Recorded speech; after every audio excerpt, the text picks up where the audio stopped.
नमस्कार, स्वागत है आपका आवाज अड्डा वीकेंड स्पेशल में। और आज का दिन वाकई अगर कहा जाए तो एक मिनी बजट जैसा था। पूरे दिन हम लोगों ने ये देखा कि बहुत सारे जो फिनेंस बिल के नए नए अमेंडमेंट्स आ रहे थे मार्केट के लिए, वो हलचल मचाए हुए थे मार्केट में। हर थोड़ी देर बाद एक नई खबर आती थी और सुबह से लेकर शाम तक ये सिलसिला चलता रहा और बहुत कुछ बदलाव हुए हैं मार्केट के लिए, जिसके लॉन्ग टर्म में काफ़ी इम्पैक्ट होने वाले हैं और ये काफ़ी बड़े बदलाव हैं।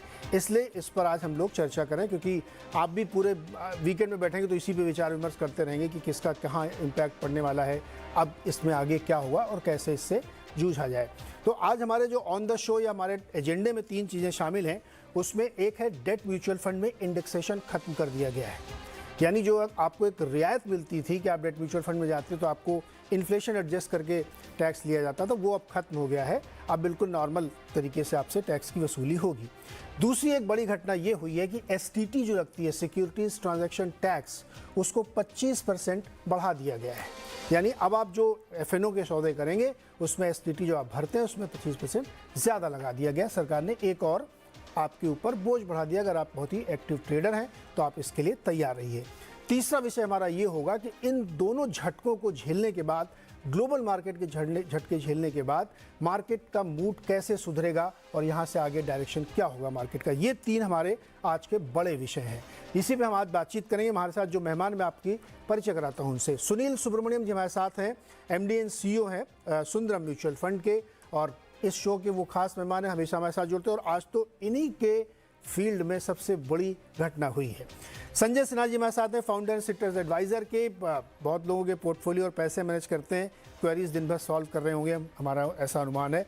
और कमलेश शाह जी हमारे साथ हैं, जो प्रेसिडेंट हैं एनमी के, यानी एक्सचेंज ब्रोकर्स का जो एसोसिएशन है उसके प्रेसिडेंट हैं, और एसटीटी लगा है तो डेफिनेटली आज इनको भी बहुत सुबह से शाम तक जूझना पड़ा होगा।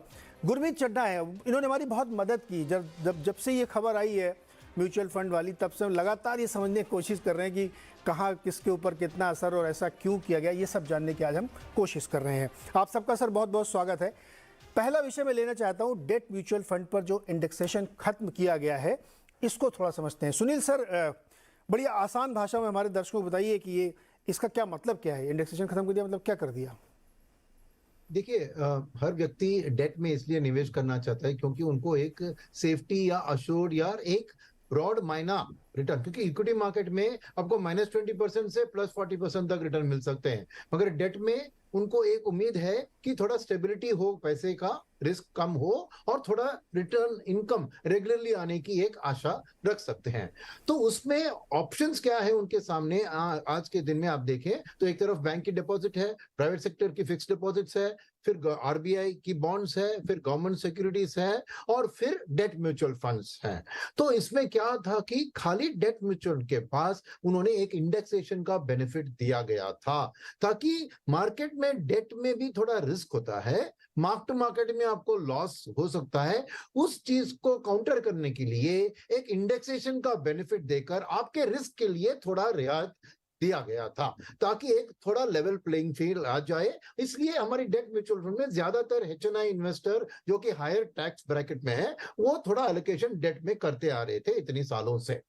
अब इस बार उसको हटा दिया गया, यानी आपके रिस्क जो ले रहे हैं डेट म्यूचुअल फंड में, उसका जो इन्फ्लेशन का इंडेक्शन दे रहे थे उसको बिल्कुल हटाकर सभी ये फाइनेंशियल प्रोडक्ट्स को एक ही फील्ड में ला गया कि आपको अपना मार्जिनल रेट ऑफ टैक्सेशन पे आपको टैक्स देना पड़ेगा।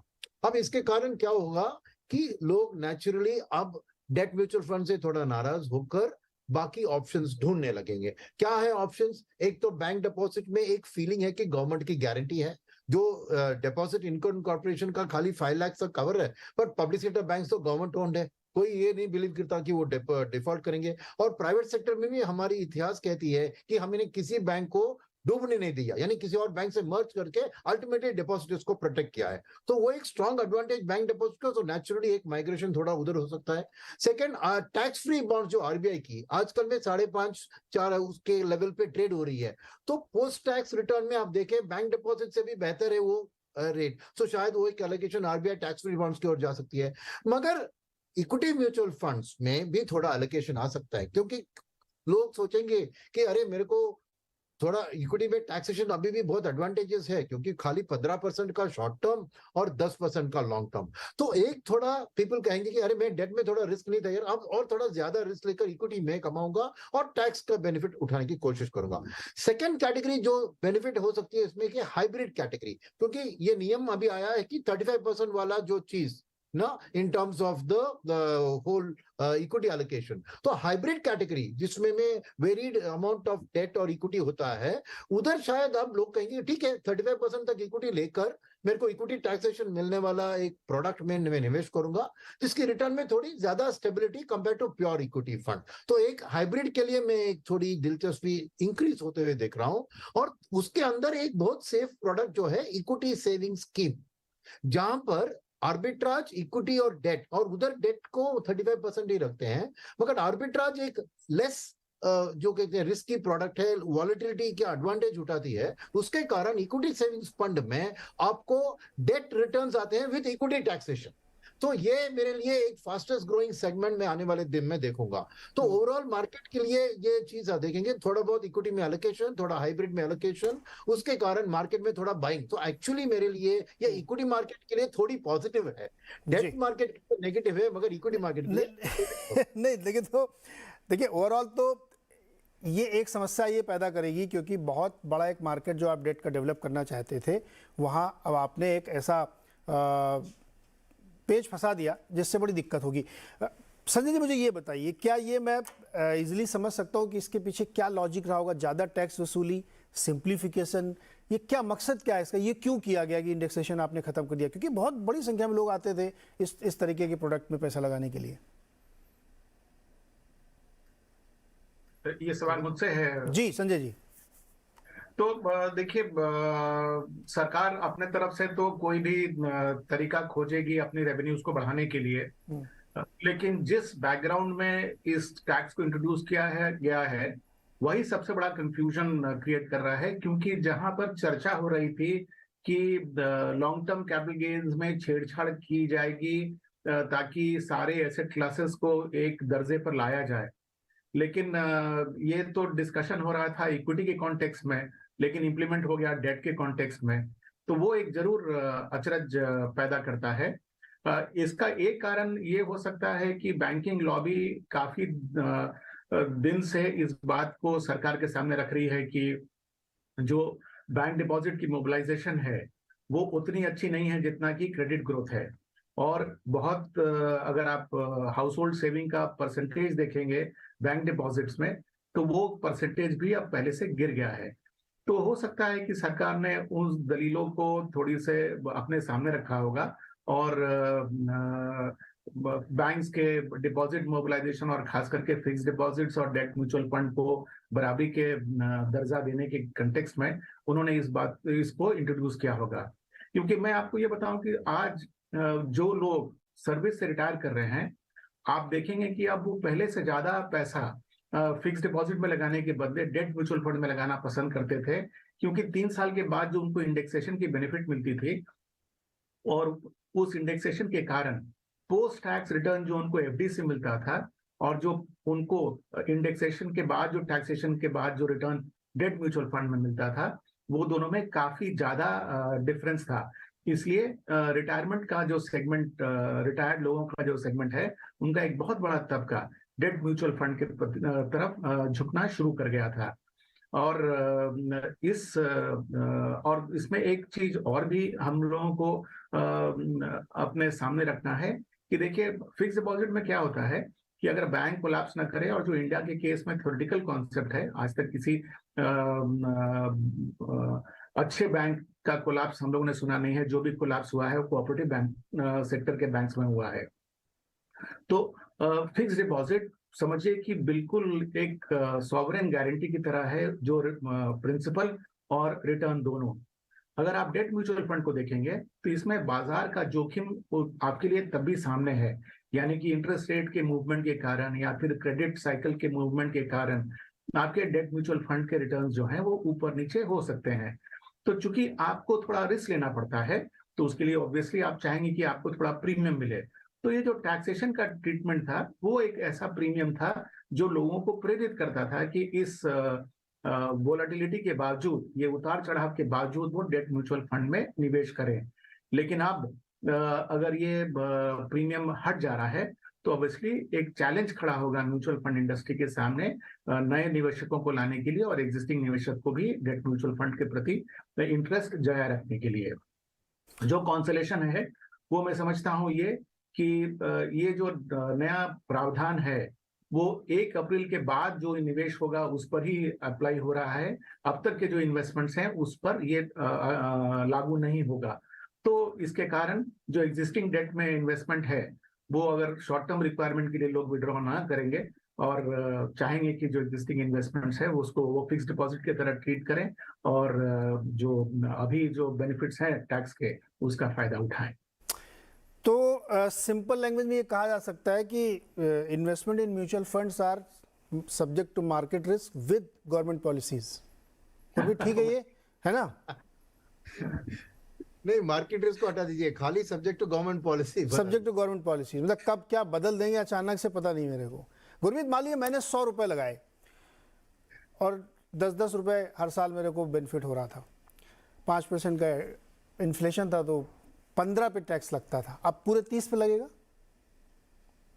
हाँ, एक अप्रैल के बाद Neeraj ji short term capital gain होगा जो मार्जिनल रेट पे टैक्स होगा। एक बस आप एक सेविंग ग्रेस से बोल सकते हैं कि आप इसको डेफर कर सकते हैं। तो क्या होता है कि आप जब अनलाइक एफडी जहाँ पे इंटरेस्ट बुक होता है और आपको देना पड़ता है, ये अक्रू होता रहता है, जब तक आप रिडीम नहीं करेंगे तब तक अक्रू होता रहेगा।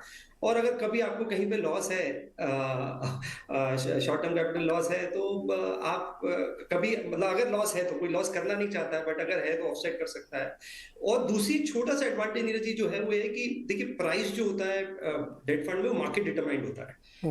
एफडी में जो प्राइस होता है वो बैंक आपको देता है, उसमें लैग भी हो सकता है ना बढ़ाए रेट। अभी डिपॉजिट बढ़ जाएंगे तो बैंक में भी कोई प्रेशर नहीं है बढ़ाने का, लेकिन अगर मार्केट में रेट चेंज हुआ तो बॉन्ड की यील्ड और बॉन्ड का प्राइस उसको रिफ्लेक्ट करता है। दूसरा मुझे ये लगता है कि थोड़ा सा नीरज जी मुझे लगता है थोड़ा हमें साइज इंडस्ट्री का देखना चाहिए। मुझे लगता है बहुत ज्यादा चेंजेस बहुत कम अंतराल में कर रहे हैं। आप अभी यूएस में इतना क्राइसिस हुआ, यूएस में $18 ट्रिलियन के डिपॉजिट है, म्यूचुअल फंड इंडस्ट्री का साइज $28 ट्रिलियन है।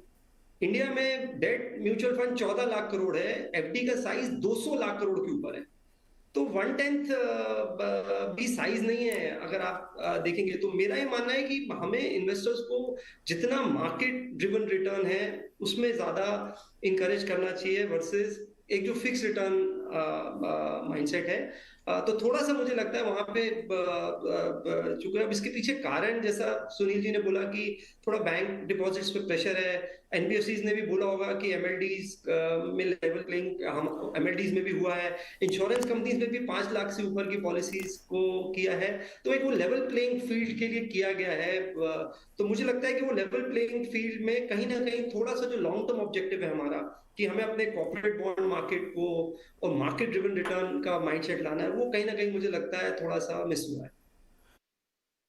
तौर पे ये कहा जा सकता है क्या कि किसी भी प्रकार की लिस्टेड एंटिटी, वो इक्विटी हो, लिस्टेड बॉन्ड हो, म्यूचुअल फंड है, किसी में कोई इंडेक्सेशन अभी नहीं मिलेगा, ये कहना ठीक है? हाँ, तो इंडेक्सेशन इक्विटी में तो नीरज जी लिस्टेड में तो था ही नहीं। मतलब समझ के लिए मोटे तौर पे कुछ भी आप ले रहे हैं तो आप भूल जाओ कहीं कोई इंडेक्सेशन है। सिंप्लीफाई कर दिया सरकार ने। 1 अप्रैल के बाद नहीं मिलेगा, अब सिर्फ रियल एस्टेट में बचा है। हाँ। और जो फिजिकल एसेट्स है एक तरीके से उसमें रह गया है, और आई थिंक अनलिस्टेड इक्विटी में रह गया है जो भी टाइम पीरियड है। तो थोड़ा और बहुत कैपिटल गेन का डेफिनेशन बड़ा कंफ्यूजिंग हो गया है। मतलब हम बात कर रहे थे जैसा भी आई थिंक संजय जी ने भी बोला कि कैपिटल टेन्योर गेन यूनिफॉर्म होना चाहिए, और थोड़ा सा मुझे लगता है इसमें थोड़ा सा कॉम्प्लिकेशन बढ़ गया, थोड़ा सा कॉम्प्लिकेशन। एक सवाल और उसके बाद मैं फिर थोड़ा एस्थेटिक तरफ जाऊंगा। ये मुझे बताइए सुनील सर, क्या ये बैंकों के प्रेशर में ऐसा दबाव लिया गया है क्या? भाई बॉन्ड मार्केट की भी तो आपको चिंता करनी है कि नहीं करनी है? आप मुझे एक सवाल बताइए, मान लीजिए कॉर्पोरेट को बॉन्ड इकट्ठा करना है, पैसे जुटाने हैं, तो कैसे जुटाएंगे वो? रिटेल तो अब नहीं देगा, हमको इंडेक्सेशन फायदा नहीं, तो हम क्यों लेंगे, हम अपना और कहीं रिस्क लेंगे जाके। तो बॉन्ड मार्केट का क्या होगा? देखिए बॉन्ड मार्केट में मैं समझता हूं कि डेफिनेटली आपको एक क्या फ्रीज हो जाएगी, बिकॉज डायरेक्ट एनसीडी में भी ये टैक्स बेनिफिट नहीं मिलता था, खाली म्यूचुअल फंड के जरिए आप निवेश करेंगे तभी टैक्स मिलता था। अब इसमें गवर्नमेंट के लिए एक छोटा नुकसान हो रहा है, वो गवर्नमेंट ने नहीं रियलाइज किया। मैं बताऊं आपको, गवर्नमेंट सिक्योरिटीज में अगर निवेशक डायरेक्टली डालता है तो बेनिफिट नहीं आता था इंडेक्सेशन का, मगर टारगेट मैच्योरिटी फंड्स जो म्यूचुअल फंड्स लॉन्च कर रही थी, जो गवर्नमेंट सिक्योरिटी में निवेश कर रहे थे, वहां पे उनको इंडेक्सेशन का बेनिफिट मिलता था। तो उससे people were investing in government securities through target maturity fund. अब वो एवेन्यू गवर्नमेंट के लिए बंद हो गया, तो अपने पैर पे थोड़ा कुल्हाड़ा मार दिया है इस गवर्नमेंट ने। जीसेक का डिमांड जो टारगेट मैच्योरिटी जो ऑलमोस्ट 1.5 लाख करोड़ की साइट बन गई है आज टारगेट मैच्योरिटी की सेगमेंट, और जो जीसेक्स को बाय करके गवर्नमेंट को फाइनेंस कर रहा था, वो रूट अभी बिल्कुल बंद हो जाएगी ना। वो एक बात शायद गवर्नमेंट ने सोचा नहीं है। सोचेंगे सर, अभी सोचेंगे। गुरमीत साहब आप इसमें कुछ जोड़ेंगे? इसमें बॉन्ड मार्केट तो मुझे चिंता है, क्योंकि उसी को सरकार डेवलप करना चाह रही थी। नहीं, बिल्कुल। और मुझे लगता है जो आप देखेंगे कि म्यूचुअल फंड बहुत जगह वहां भी क्रेडिट देता है जहां इजी एक्सेस नहीं है बैंक को, तो उन पॉकेट्स में भी मुझे लगता है फर्क पड़ेगा। कुछ फर्क पड़ गया था जब से कैटेगराइजेशन हुआ था क्रेडिट रिस्क फंड्स का, तो सेबी ने काफी हद तक मैंडेट जो है, या मैं रेगुलेटर की तारीफ करूंगा कि डिफाइन कर दिया था कि कहाँ आप क्रेडिट करेंगे, कहाँ आप उसको ट्रिपल ए रखेंगे, कहाँ, जैसा सुनील सर ने बोला कि टारगेट मैच्योरिटी में भी डिफाइंड है कि किसमें इन्वेस्टमेंट होगा। इनफैक्ट ये तक डिफाइंड है कि सेंट्रल गवर्नमेंट सिक्योरिटीज लेगा टारगेट मैच्योरिटी फंड, कि पीएसयू लेगा, कि स्टेट डेवलपमेंट लोन लेगा, या उसका कॉम्बिनेशन लेगा। उसकी मैच्योरिटी डेट भी डिटरमाइंड है। तो बहुत जगह बहुत ट्रांसपेरेंसी आई थी डेट म्यूचुअल फंड में। और भारत बॉन्ड जैसे जो पीएसयू बोरिंग के लिए एक तरीके का एक्चुअली गवर्नमेंट इनिशिएटिव है वो, कि एक बास्केट के थ्रू बोरो करे रादर देन हर पीएसयू मार्केट को एक्सेस करे। तीसरा जी, हमें इंफ्रास्ट्रक्चर में हमारा इतना स्पेंडिंग है जो कि बजट में भी गवर्नमेंट ने डिटरमाइन किया है, उसके लिए बॉन्ड मार्केट का रोबस्ट होना बहुत जरूरी है। हम अलग अलग तरीके से बोरिंग उसमें कर रहे हैं, उसमें रीट्स हैं, इनविट्स हैं, बहुत सारी इंफ्रास्ट्रक्चर फंडिंग है जो सब बैंक नहीं कर सकते, क्योंकि बहुत बड़ा एसेट लायबिलिटी मिसमैच आ सकता है। तो वहां भी मुझे लगता है म्यूचुअल फंड का और बाकी एआईएफ्स का कंट्रीब्यूशन है। तो वो मुझे लगता है थोड़ा सा जो है एस्पेक्ट जो है वो थोड़ा सा मिस हो गया। एक्चुअली इन सब चीज़ों पे विचार करना चाहिए, लेकिन एक और बहुत बड़ा इशू है जो आप सब लोगों के ऊपर असर डालेगा, वो है एसटीटी का, सिक्योरिटीज ट्रांजैक्शन टैक्स। जो लोग ट्रेड करते हैं फ्यूचर ऑप्शंस में, उनमें बढ़ा दिया गया 25% के लिए। तो हमारे साथ कमलेश जी हैं जो एक्सचेंज की ब्रोकर्स के एसोसिएशन के प्रेसिडेंट हैं। कमलेश जी, कैसा लगा आपको ये फैसला? सही है? फैसला तो गवर्नमेंट ने लिया है, बट ये मार्केट के लिए सही नहीं है। हमारी मार्केट डेवलप हो रही थी, ज्यादा से ज्यादा लोग जुड़ रहे थे। अब ट्रांजैक्शन कॉस्ट जो इंडिया में है वो सबसे ज्यादा है, और इंडिया में काफी इंट्राडे ट्रेड भी होते हैं जिसमें मार्जिन वेफर थिन होते हैं। तो वो सब चीज में काफी दिक्कत आएगी, क्योंकि ये ट्रांजैक्शन कॉस्ट डायरेक्टली वॉल्यूम को अफेक्ट करता है, लिक्विडिटी और डेप्थ को भी अफेक्ट करता है। तो ये जो नए लोग जुड़ रहे थे उनके लिए ये चीज थोड़ी डिफिकल्ट हो जाएगी। दूसरा, जो इंटरनेशनल प्लेयर्स है वो भी दूसरी मार्केट की ओर रुख करेंगे, क्योंकि यहाँ जो ट्रांजैक्शन चार्जेस है वो एक लेवल के बियॉन्ड चले गए हैं बिकॉज ऑफ कांस्टेंट इंक्रीज। जब एसटीटी इंट्रोड्यूस हुआ था 2004 में, तभी 500 रुपए का रेट था, 500 रुपीज, और आज 6250 तक पहुंच गया है ऑप्शंस के अंदर। और तब है ये एसटीटी लगाया था लॉन्ग टर्म की जगह पे, कि लॉन्ग टर्म में रिलीफ दी गई थी, लॉन्ग टर्म टैक्स को एबोलिश किया गया था तभी। तो वो वापस लॉन्ग टर्म कैपिटल तो आ ही गया है, और एसटीटी कंटिन्यूसली बढ़ते जाता है। दूसरा, ये जो तभी 2004 में 88E का बेनिफिट मिलता था, कि इसको हम एडवांस टैक्स की तरह गिनते थे, टीडीएस की तरह गिनते थे, और ये हमें जो हमारी टैक्स लायबिलिटी है उसमें बाद मिलता था। अब ये बेनिफिट भी निकल गया है। और डेरिवेटिव में तो ये जो प्रॉफिट होता है, जो भी ट्रांजैक्शंस होते हैं, उसको बिजनेस इनकम ही गिनते हैं। वहां पे कोई शॉर्ट टर्म लॉन्ग टर्म का कोई बेनिफिट है नहीं। तो यहाँ डबल टैक्सेशन वाला केस बन गया है। ओवरऑल आप देखोगे तो 70% से ज्यादा ट्रांजैक्शन कॉस्ट गवर्नमेंट लेवीज में ही चली आती है। ब्रोकरेज एकदम बिल्कुल मिनिस्क्यूल हो गई है।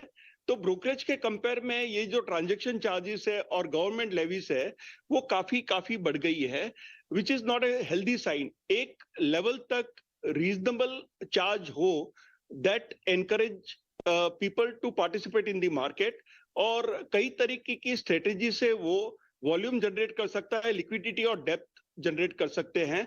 बट ये चार्जेस जो है इसको जरूर रिव्यू करनी चाहिए। और मेरा मानना है कि इससे लॉन्ग टर्म में काफी नुकसान होगा। एसटीटी सिर्फ एक जरिया है टैक्स कलेक्शन करने का। इसके अलावा भी हम जीएसटी भरते हैं, स्टैम्प ड्यूटी भरते हैं, हम long term capital, short term capital भरते हैं, हम बिजनेस इनकम पर भी टैक्स भरते हैं। तो अगर वॉल्यूम कम होगा या इफेक्ट होगा या कम ग्रो होगा रादर, तो उससे बाकी सारी जगह भी नुकसान हो सकता है गवर्नमेंट को भी टैक्स कलेक्शन में। अगर वो बिजनेस इनकम ही कम हो जाएगी तो उनका तो जो maximum marginal rate of tax से नुकसान होगा। तो ये कैपिटल मार्केट के लिए हेल्दी साइन नहीं है। कैपिटल मार्केट अच्छी तरह से ग्रो कर रही थी। कैश मार्केट में वैसे ही वॉल्यूम लास्ट ईयर के कंपेयर में काफी डिप हुए हैं, जो कि एक हेल्दी साइन नहीं है। अंडरलाइंग मार्केट में वॉल्यूम कम होना एक चिंता की बात है। तो कैश मार्केट में जहां ऑलरेडी वॉल्यूम कम है, अब एसटीटी की वजह से ये और प्रेशर डालेगा। तो overall I would say that this is not in the interest of capital market. Sanjay ji, ये आपसे सवाल है मेरा कि जैसे बिग पिक्चर हम लोग देखें तो जो कैपिटल मार्केट है उसको लेकर के सरकार का मुझे अप्रोच कई बार समझ में नहीं आता है कि जैसे एक तरफ तो आप, ये बात सही है कि बहुत बड़ी मात्रा में आजकल फ्यूचर ऑप्शंस में लोग ट्रेड कर रहे हैं और वहाँ पे बहुत रिस्क होता है, तो सरकार हो सकता है मन में थोड़ा डिस्करेज किया जाए, खूब बढ़ा दे एसटीटी, लेकिन वही मार्केट को लिक्विडिटी प्रदान करते हैं। अदरवाइज आपका मार्केट बहुत ड्राई हो सकता है। तो आपको मार्केट मेकर्स भी चाहिए, इनडायरेक्टली वही काम कर रहे हैं। दूसरा, इस तरीके की हैवी टैक्सेशन करके फिर आपने एक दूसरा झटका, उससे पहले इंडेक्सेशन कर दिया, तो आपका अप्रोच क्या है फाइनेंशियल मार्केट इसको लेकर के, ये जो लगातार इस तरह के फैसले हो रहे हैं? आपने जब कैपिटल गेंस लगा रखा है दोनों शॉर्ट लॉन्ग, तो फिर एसटीटी इतना बढ़ाने क्या मतलब है? तो देखिए, सरकार के जो पॉलिसीज रहे हैं, हाँ, पिछले कई सालों में अगर आप देखे होंगे तो उनमें कोई पॉलिसी ऐसी नहीं आई जो कि कैपिटल मार्केट को बढ़ावा दे। और जो उनका एक्सपीरियंस रहा कि जिस तरह से long term capital gains tax introduce कर दिया गया और उसके बाद बाजार गिरा, लेकिन फिर वो दोबारा संभल गया। तो शायद ये एक नजरिया होगा कि कैपिटल मार्केट किसी भी शॉक को शॉर्ट टर्म में भले उसको लेके रिएक्ट करती है, लेकिन मीडियम टर्म में वो फिर उसको एब्जॉर्ब कर आगे बढ़ जाती है। तो इस अप्रोच के कारण कुछ सरकार को भी एनकरेजमेंट मिला होगा कि इस तरह के पॉलिसीज वो लाए। लेकिन इस बात को जो आपने सामने रखा, ये बात बिल्कुल सही है कि देखिए, अगर आप ट्रांजैक्शन की कॉस्ट बढ़ा देंगे तो बाजार में उसके जो सीधा असर है वो बाजार की लिक्विडिटी पे पड़ेगा। अगर कल को मुझे 2% के डिफरेंस पे अगर आर्बिट्राज करने में पुराना एसटीटी भरना पड़ता था, आज वही 2% पर अगर हमको 25% ज्यादा एसटीटी भरना पड़े, तो मैं डिस्करेज होऊंगा छोटे से डिफरेंस के लिए बाजार में वॉल्यूम पैदा करने के लिए। और इस बात से इनकार नहीं किया जा सकता कि बाजार में 3 तरह के पार्टिसिपेंट्स होते हैं। एक जो स्पेक्युलेटिव एलिमेंट है, और दूसरा जो कि ट्रेडर है, और तीसरा जो कि इन्वेस्टर है। तो ये जो स्पेक्युलेटिव एलिमेंट के लोग हैं, ये बहुत कम मुनाफे के लिए ज्यादा वॉल्यूम क्रिएट करके अपना पैसा बनाते हैं, और वही लिक्विडिटी प्रदान करते हैं जिसमें कि इन्वेस्टर्स जो लॉन्ग टर्म के लिए इन्वेस्ट करना चाहते हैं, खास करके इंस्टीट्यूशनल इन्वेस्टर जो बड़ी मात्रा में स्टॉक खरीदना चाहते हैं, वो इस लिक्विडिटी का फायदा उठाकर अपने क्वांटिटी को खरीद और बेच सकते हैं। तो ये जो सरकार के द्वारा ये जो टैक्स बढ़ाया गया है, हाँ, इसमें पता नहीं, हो सकता है कि सरकार की टैक्स कलेक्शन बढ़े बहुत, ऐसी संभावना तो समय के साथ ही पता चलेगा, लेकिन शॉर्ट टर्म में तो ये वॉल्यूम को बहुत डिस्करेज करेगा। और जैसा कि कमलेश जी ने कहा कि फॉरेन इंस्टीट्यूशनल इन्वेस्टर के लिए हमारी मार्केट्स अगर बहुत एक्सपेंसिव हैं, तो उनके लिए भी हमारी तरफ से एक इशारा जा रहा है कि हम अपने मार्केट को आपके लिए और ज्यादा अट्रैक्टिव करने के बजाय और ही ज्यादा अनअट्रैक्टिव कर रहे हैं, अपनी कॉस्ट स्ट्रक्चर बढ़ा के। बिल्कुल, मैं इसको उदाहरण से भी आप लोगों के सामने रखता हूँ। देखिए, संजय जी ने भी बहुत आसान भाषा में समझाया कि अगर आप इन्वेस्टर के लिए चाहते हैं बेस्ट प्राइस डिस्कवरी हो, तो लिक्विड मार्केट होगा तभी प्राइस डिस्कवरी होगी ना। आज की तारीख में बहुत सारे अच्छे स्टॉक हैं, अच्छी क्वालिटी के हैं, लेकिन उसमें 2000-5000 की वॉल्यूम होते हैं। आप उसमें प्राइस डिस्कवरी कैसे करेंगे? तो अगर वो लिक्विडिटी आप खत्म कर देंगे और इस तरीके से ट्रांजेक्शन चार्ज, मैं आपको एक उदाहरण रखता हूँ। मान लीजिए कोई आदमी है जो 10 निफ्टी लॉन्ग शॉर्ट करना चाहता है, तो उसके जरा चार्जेस देखिएगा आप लोग, सुनिए ध्यान से। 10 निफ्टी है आपको और मैं 17,100 का प्राइस लेके चल रहा हूँ, तो उसमें आप 40 रुपये कम से कम ब्रोकरेज देंगे, STT 855 रुपये लगेगी, एक्सचेंज ट्रांजैक्शन चार्जेस 342 रुपये लगेंगे, GST 68 रुपये 76 पैसे लगेगी, सेबी चार्जेस 20 रुपये 18 पैसे लगेंगे, स्टैम्प ड्यूटी 171 रुपये लगेगी, कुल 1496 रुपये 94 पैसे आपके लगेंगे। इतने को ब्रेक इवन करने के लिए आपको ये चाहिए कि आप कम से कम निफ्टी को 3 पॉइंट मूव कराएं। और अगर आपने दिन भर में ऐसे 10 ट्रेड किए तो आप समझ लीजिए कितना पैसा आप बनाएंगे।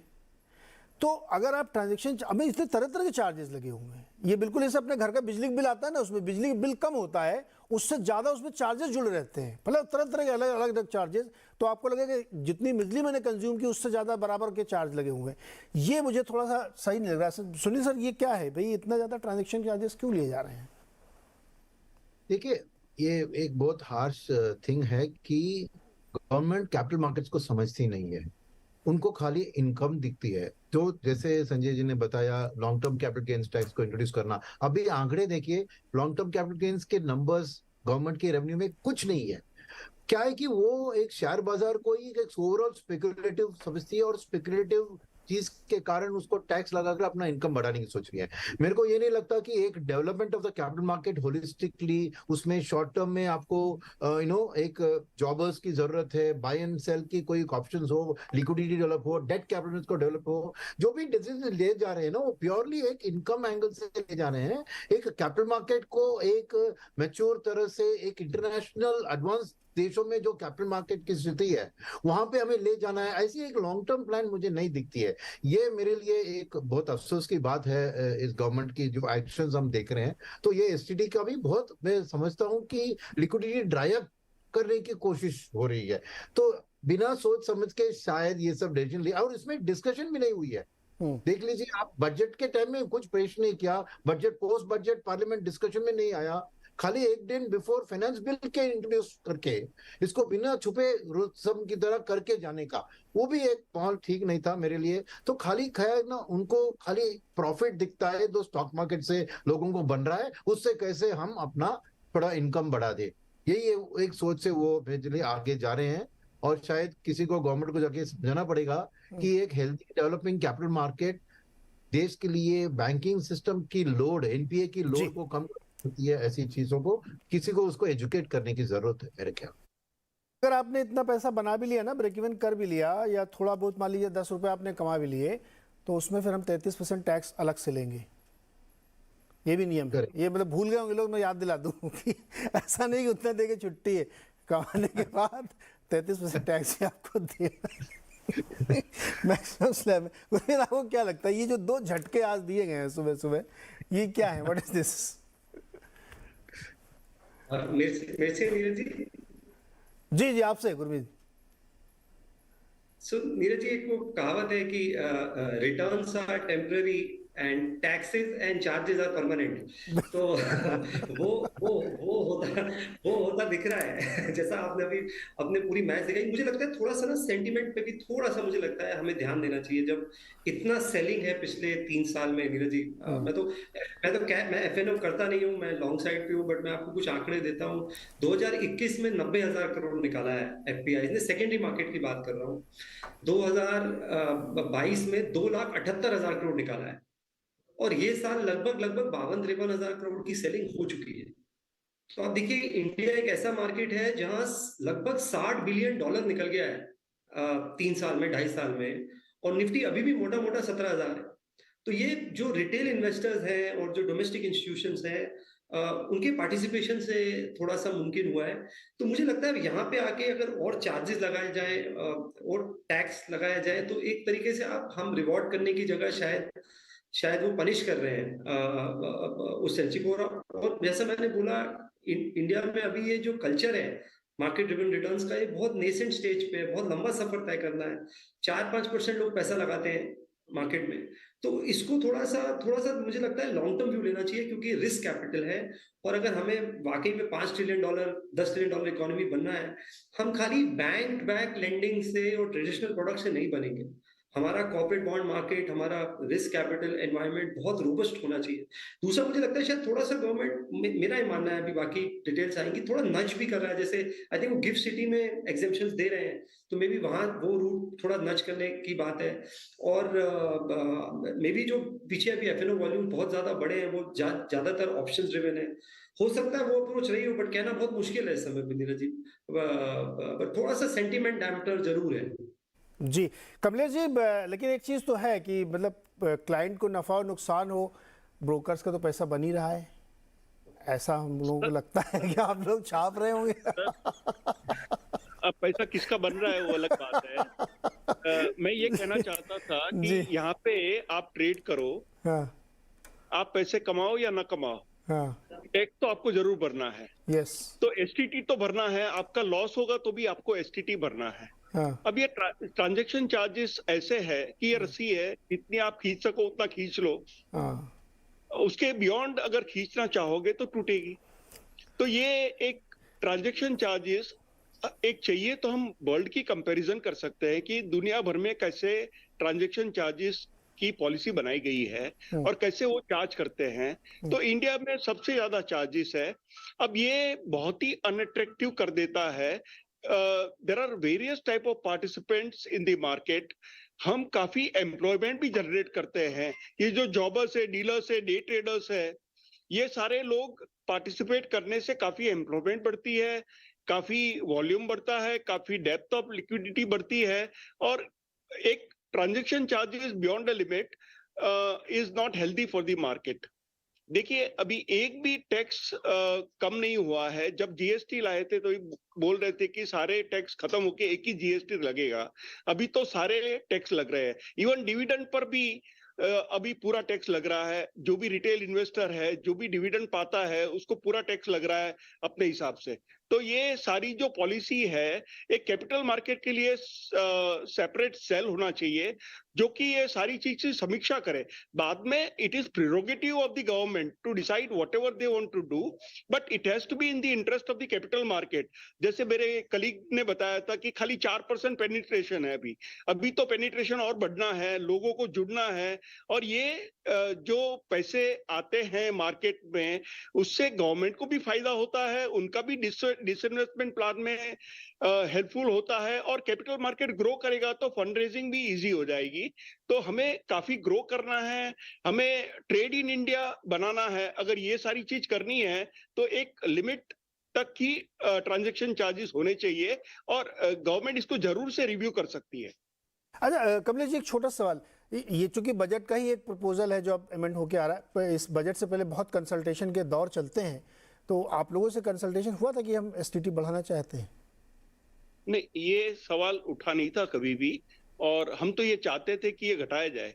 अब घटने की जगह ये बढ़ के आया है, सरप्राइज आइटम है। डिफिकल्ट सिचुएशन हो गई है हमारे लिए भी। ओके और ये अगर लाना था तो बजट में भी आ सकता था, बट बजट में तो आया नहीं ना। हाँ, ये सरप्राइज आइटम है। खैर चलिए सर, एक छोटा सा मुझे ब्रेक लेना है, लौट के आते हैं तो अपने इन विद्वानों से अब तीसरे टॉपिक पे आते हैं कि मार्केट का मूड यहाँ से कैसा रहेगा। ये दो झटके तो झेलना ही पड़ेगा, और अमेरिका का भी झटका झेल ही रहे हैं। अभी भी सुन रहे हैं कि यूरोप के एक दो बैंकों में और तकलीफ दिख रही है। ब्रेक के बाद इस पर बातचीत होगी।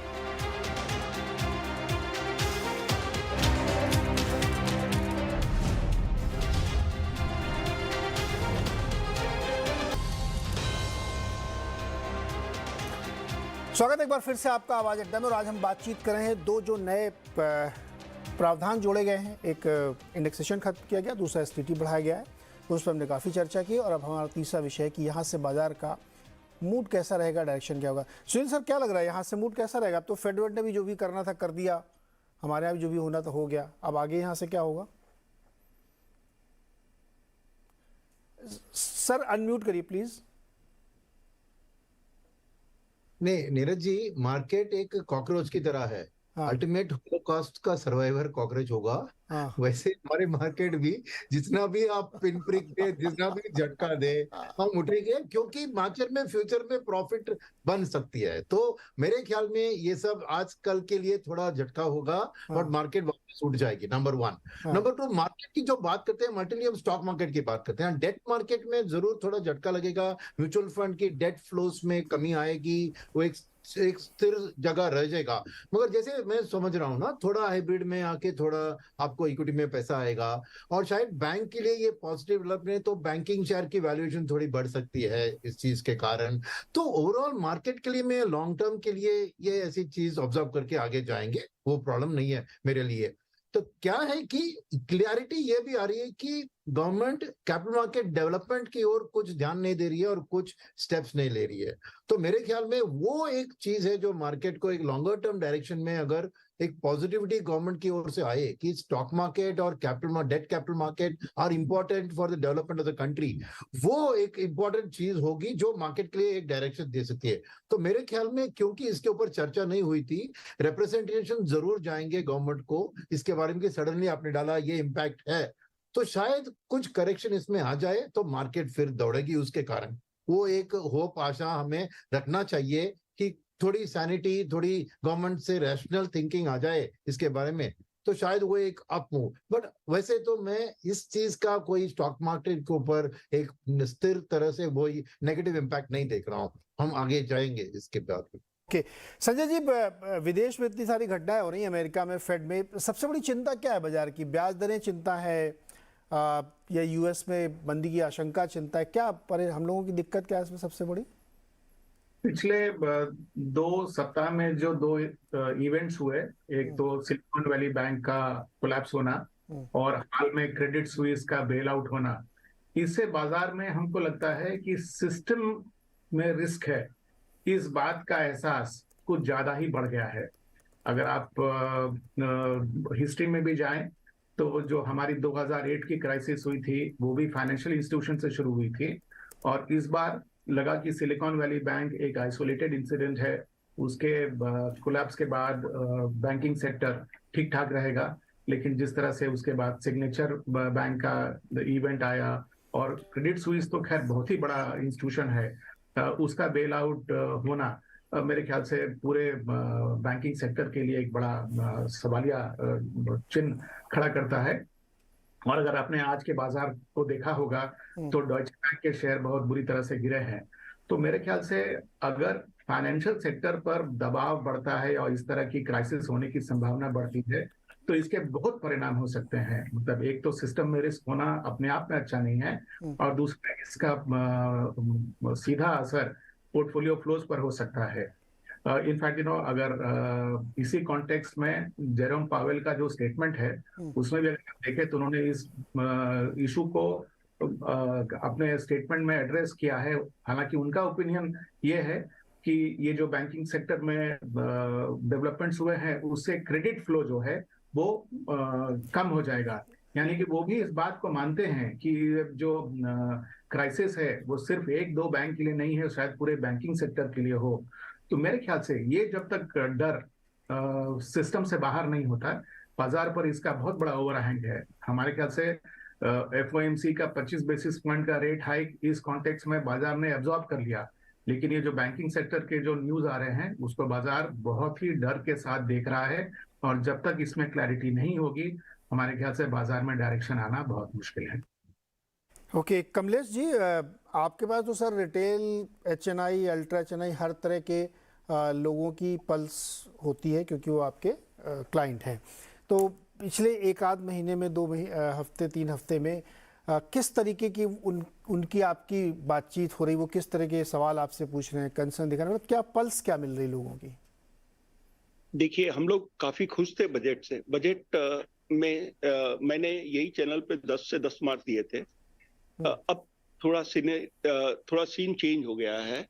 दूसरा एक जो मैं पॉइंट रखना चाहता हूं यहाँ, हम ये बात कर रहे हैं कि ऑप्शन का वॉल्यूम काफी बढ़ गया है।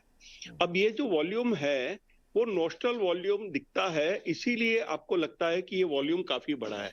एक एग्जांपल दूं, आज का ही जो एनएसई का डेटा है उसमें 1,32,26,426 करोड़ का नोशनल वैल्यू दिखा रहे हैं, जबकि actual premium value is only 61,275। कहाँ 1,32,00,000 करोड़ और कहाँ खाली 61,000 करोड़। तो ये जो टर्नओवर कैलकुलेट होता है वो नोशनल वैल्यू पर कैलकुलेट होता है, तो हमें लगता है कि सारी चीज ठीक चल रही है। मैं मेरे एक जो पैनल में सहयोगी है उनके साथ सहमत हूं कि मार्केट तो डाइजेस्ट कर लेगी, वो बाउंस बैक भी कर लेगी, मगर कुछ चीजें परमानेंट डैमेज कर जाती है। अगर आपका ग्रोथ डबल होना है और अगर आपका ग्रोथ 1.5 टाइम्स हुआ तो आपको खुश होने की जरूरत नहीं है, जो वो तो नेचुरली होना था। अगर लोग ज्यादा जुड़ेंगे तो ये मार्केट में काम तो बढ़ना ही है, बट हम ये चाहते हैं कि इंडिया फाइनेंशियल हब बने, यहाँ सभी का पार्टिसिपेशन काफी बढ़े और एक वाइब्रेंट मार्केट बने और ज्यादा से ज्यादा सेविंग्स चैनलाइज हो। तो ये सब में काफी दिक्कत आ सकती है। During Covid period this is the only market which has served seamlessly, एक भी दिन बंद नहीं रहा था और अच्छी तरह से सभी की सर्विस करी, लोग जुड़े और लकीली मार्केट भी 2 गुना बढ़ गया और उससे सबको फायदा हुआ और इससे काफी एनकरेजमेंट मिला। अभी जो माहौल है वो थोड़ा डिफिकल्ट माहौल है because of international factors, because of inflation, because of the interest rate hike and all this things.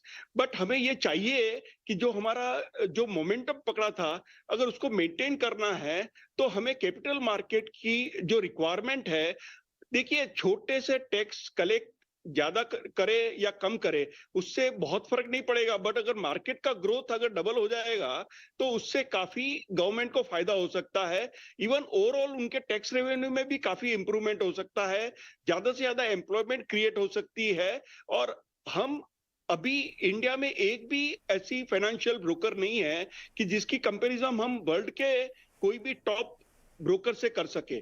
तो अगर फाइनेंशियल मार्केट को अगर ग्रो करना है तो हमें इंटरमीडियरी को भी प्रॉपर सपोर्ट करना पड़ेगा, हमें इन्वेस्टर को प्रॉपरली एजुकेट करना पड़ेगा, काफी सारा इन्वेस्टमेंट लगेगा, टेक्नोलॉजी में भी काफी इन्वेस्टमेंट लगेगा। तो ये सारी चीज बहुत ही जरूरी है क्योंकि हम डेवलपिंग मार्केट है और हमें ये चाहिए कि by 2047 we become developed market and if we have to work in that direction we have to have clear policy on the capital market। हाँ, ये बात तो ठीक है सर, लेकिन share the knowledge, share the wealth also. पैसा कमा रहे हैं तो उसको आप वापस करिए, समाज को दीजिए। गुरप्रीत सर। सर ये मार्केट सबसे ट्रांसपेरेंट मार्केट है। I agree sir. यहाँ सारा चीज का I mean it is all very very transparent and people would pay tax as per the income that they generate. तो यहाँ पे ये इशू नहीं है कि टैक्स कंप्लायंस का इशू नहीं है यहाँ पे। इनफैक्ट ज्यादा से ज्यादा लोग जुड़ने से टैक्स बेस भी बढ़ रहा है। तो ये ब्रॉड एंड, हाँ बिल्कुल सही आप कह रहे हैं सर, इसको थोड़ा ब्रॉड करने की जरूरत है और ज्यादातर लोग अगर मार्केट से जुड़ेंगे तो ही एक वाइब्रेंट मैच्योर मार्केट यहाँ पे बनेगा, डेप्थ वाला मार्केट बनेगा। अदरवाइज फिर आप बहुत एक शैलो मार्केट बनाएंगे जो एक हल्के झटके से लोग बाहर जाने लगेंगे। गुरप्रीत सर, एफआई की सेलिंग रुक नहीं रही है, अभी आपने जिक्र भी किया, एक बहुत ही मतलब एक चिंता की बात होनी चाहिए। ठीक है, कई बार हम लोग बहुत जोश में बोल देते हैं कि नहीं हमारा डोमेस्टिक फंड बहुत खरीद रहा है, हमें कोई चिंता नहीं है, देखिए हम, ये सब कहने सुनने की बातें अच्छी होती हैं, इमोशनल बातें होती हैं, लेकिन ये कंसर्न हमको दिख रहा है कि लगातार वो बेच रहे हैं, रुक ही नहीं रहे हैं। क्या ऐसी प्रॉब्लम उनको दिख रही है, या क्या ऐसा बाहर कुछ और हो रहा है जो वो उनकी बिकवाली रुक नहीं रही है? नीरज जी, कई कारण हैं। अभी जो ऑफ लेट है वो फ्लाइट टू सेफ्टी ज्यादा है। आप अगर ओनरशिप देखें तो प्री कोविड 24% ओनरशिप था। अब मुझे लगता है जब मार्च के आंकड़े आएंगे तो शायद 17-17.5% रह जाएगा, जो कि लगभग 2008 का ओनरशिप है। आई थिंक जो लोएस्ट रहा है वो 2000 शायद 4 में 14% रहा है, अगर मेरी मेमोरी सही है तो। तो थोड़ा फ्लाइट टू सेफ्टी है। थोड़ा हमने देखा था जनवरी में वो जो बाकी मार्केट्स थे, हम थोड़ा ज्यादा एक्सपेंसिव थे। चाइना जैसा मार्केट 9-10 के अर्निंग मल्टीपल पे था, कुछ टैक्टिकल था, बट वो अब तक मुझे लगता है वो प्ले आउट हो गया है। तो थोड़ा मुझे लगता है हमें ना ग्लोबली थोड़ा जब तक पॉज देखेंगे ना, ये बैंकिंग में स्टेबिलिटी पहला मेरे हिसाब से ट्रिगर होना चाहिए। आज डॉइच बैंक का न्यूज है, और मुझे लगता है यहाँ पे हमने पहले भी चर्चा करी है, सेंट्रल बैंक थोड़ी गलती कर रहे हैं। पहले फाइनेंशियल स्टेबिलिटी पे ध्यान देना चाहिए। और फाइनेंशियल शॉक्स जो होते हैं वो अपने आप में 1-1.5% रेट हाइक के बराबर है, क्योंकि क्रेडिट पूरा स्क्वीज हो जाता है सिस्टम से। कमोडिटी प्राइसेस गिर रहे हैं, स्पेंडिंग पे इम्पैक्ट आएगा, क्योंकि पैनिक का माहौल होता है। तो ये अपने आप में एक तरीके का जो शॉक है, ये अपने आप में भी 1-1.5% के रेट हाइक के बराबर है। तो मुझे लगता है पहले वहां पे जब पॉज आएगा, जो कि मुझे लगता है हम बिल्कुल नजदीक है, बॉन्ड मार्केट तो दिखा रहा है कि शायद रेट कट भी हो यूएस में इस साल 2 बार। तो मुझे लगता है एक पहला इंडिकेटर है। दूसरा मुझे लगता है जो बॉन्ड यील्ड्स है उनको स्टेबल होना बहुत जरूरी है। जिस तरीके से बॉन्ड यील्ड ऊपर नीचे हो रहा है, ये अच्छा साइन नहीं है। और यूएस ट्रेजरी का बॉन्ड ऐसे ट्रेड करता है जैसे स्मॉल और मिड कैप्स ट्रेड करते हैं। दिन में 10-10, 20-20 पैसे का मूवमेंट आता है वहां पे। तीसरा मुझे लगता है कि अपॉर्चुनिटी जो अभी इमीडिएट है, जैसा मैंने पहले भी बोला कि 31 मार्च तक आप ये इंडेक्सेशन अवेल कर सकते हैं। ये एक छोटी सी सिल्वर लाइनिंग है, और हम इंटरेस्ट रेट लगभग पीक पे हैं। आप शायद 25 पैसा और हाइक हो सकता है, बट आप कभी भी इक्विटी में भी बॉटम को टाइम नहीं कर सकते। सिमिलरली डेट में भी आप पीक इंटरेस्ट रेट को टाइम नहीं कर सकते, बट आप उसके एकदम नजदीक हैं। तो वो मुझे लगता है अगर आज आप इस समय कोई फिक्स इनकम में पैसा लगाता है और मार्च को यूज करता है, तो 7-8% आप एक तरीके से टैक्स एफिशिएंट रिटर्न बाजार में बना सकते हैं। 3 साल के लिए उसकी यील्ड को लॉक कर सकते हैं। तो वो एक लो हैंगिंग अपॉर्चुनिटी है। और इक्विटी में मुझे लगता है थोड़ा सा अगर आप स्टैगर्ड होके करेंगे तो देखिए, हर चीज अब रिस्क रिटर्न के हिसाब से आप इवैल्यूएट करिए। टैक्स एंगल हटा दीजिए। आई थिंक ये मैसेज भी है शायद सरकार से, आप किसी भी इन्वेस्टमेंट को long term tax point of view से खाली मत प्लान करिए, रिस्क रिवॉर्ड से प्लान करिए। तो अगर आप इक्विटी में भी रिस्क रिवॉर्ड देखेंगे, ये मेरा मानना है, पर्सनल मानना है, तो अगर आप आपका व्यू थोड़ा 3-5 साल का है, तो जो रिस्क रिवॉर्ड है वो थोड़ा फेवरेबल है। डाउनसाइड इस लेवल से लिमिटेड है, अपसाइड 3-4 साल में अच्छी लगती है। तो आप उसको शॉर्ट टर्म वोलेटिलिटी को स्टैगर कर सकते हैं। अगले 4-6-8 हफ्ते में आप लमसम एलोकेशंस कर सकते हैं, तब तक शायद इंटरेस्ट रेट भी पीक आउट हो जाएगा। संजय सर, एक सवाल अगर आपने नोटिस किया ही होगा, डेफिनेटली किया होगा। मैंने एक चीज़ देखी कि यूएस में जो नैस्डैक इंडेक्स है वो दिसंबर के लोज से अब तक 20% चल चुका है, और लोअर लेवल से बहुत अच्छी उसमें रिकवरी आई है, उसके स्टॉक्स में आई है। अब मुझे नहीं पता कि ये लोग निचले स्तर पे वैल्यू बाइंग कर रहे थे, या कुछ 4-5 स्टॉक हैं जो इंडेक्स को ऊपर ले जा रहे थे, उनमें बहुत बाइंग हो रही थी। क्या हो रहा था? ये क्या वाकई आईटी में बॉटम बन गया है क्या, एटलीस्ट इन यूएस? ऐसा लगता है नीरज जी, क्योंकि वहां पर जब आईटी में गिरावट आई थी तो बहुत ही ज्यादा तेजी से आई थी, और उस समय उनके वैल्यूएशंस को ब्लेम किया गया था। उसके बाद अगर आपने देखा होगा तो जो बड़ी बड़ी आईटी कंपनीज है, उन्होंने बहुत बड़े स्केल पे अपने स्टाफ की छटनी की अनाउंसमेंट की। यानी कि लोगों को ये सिग्नल गया कि ये कंपनीज अपने प्रॉफिट मार्जिन्स को मेंटेन करने के लिए जो भी अग्रेसिव कदम है वो उठाने के लिए तैयार हैं। इनके नंबर्स भी जो आए सो वो मैं समझता हूँ कि रीजनेबली थे। बाजार कुछ ज्यादा ही मायूस हो गया था, तो इसलिए इनमें चूंकि गिरावट भी नास्डैक में ज्यादा हुआ था, इसलिए रिकवरी वहां पर ज्यादा हम लोगों को दिख रहा है। उसके कंपैरिजन में डाउ में गिरावट रिलेटिवली कम था, इसलिए वहां पर रिकवरी शायद हमें उतना ज्यादा नहीं दिख रहा है। ओके, गुरमीत, आपका कोई इसमें व्यू आईटी पे, क्या बॉटम बन गया है क्या? नीरज जी, जैसा आपने बोला ना, कुछ एक स्टॉक्स में अच्छी बाइंग हुई है, जैसे आप एप्पल का देखिए तो थोड़ा सा मुझे लगता है क्योंकि वेटेज ज्यादा है तो देखना चाहिए, बट डेफिनेटली थोड़ा रिबाउंड हुआ आईटी में। आप कॉग्निसेंट के भी नंबर देखेंगे तो इतने खराब नहीं आए हैं। बुकिंग भी देखिए आप, ठीक है उन्होंने थोड़ा ले ऑफ किया है। मुझे ऐसा लगता है कि आईटी में थोड़ा सेंटिमेंट बहुत ज्यादा नेगेटिव हो गया। देखिए कुछ डिफरेंशिएशन होगा, आप 60-70 का पी मल्टीपल देंगे आईटी स्टॉक्स को तो डिसअपॉइंटमेंट होगा, बट कुछ अच्छे आईटी स्टॉक्स अब रीजनेबल अर्निंग मल्टीपल पे आ गए हैं, 12 से 16 वाली रेंज में। और आप क्या देखेंगे कि जो अभी डील्स देखेंगे आप, वो कॉस्ट ऑप्टिमाइजेशन की, वेंडर कंसोलिडेशन की, डिजिटल ट्रांसफॉर्मेशन की अभी भी हो रही है।